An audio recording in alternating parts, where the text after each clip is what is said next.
Itong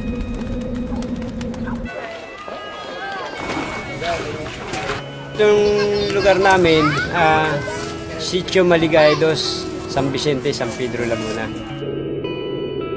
Siyempre, alam mo naman, ganitong lugar, squatter area, tabing release, dikit-dikit ang bahay. Madilim talaga rito sa lugar ko na to. Wala kami dito sa loob, lagi kami sa labas. Nadadapa kasi madilim, dadaan mo, hindi mo alam, may nakaharang. Tutulog na lang ako, lailaw eh.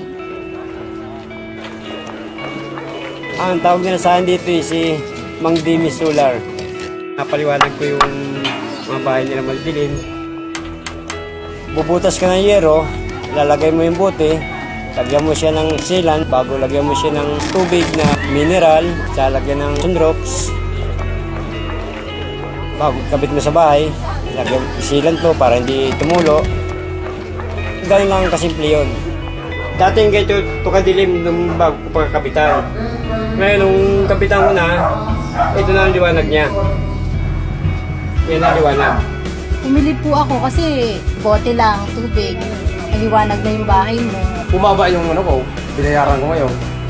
Simula nung makabitan ako dito. At saka itong solar bottle bulb na to, hindi mainit. Dahil sa buti na yan, sa solar na buti na yan, gumanda ang araw namin. Ang nalagyan na namin ito ay bali 643. Gusto nga namin tuloy-tuloy para marami nga matulungan mga tao rin na yung maliwanagan mga bahay nila madidilim. Parang katulad na rin ng bumbilya. Dati natin nakakalimutan at pakinabangan na ngayon.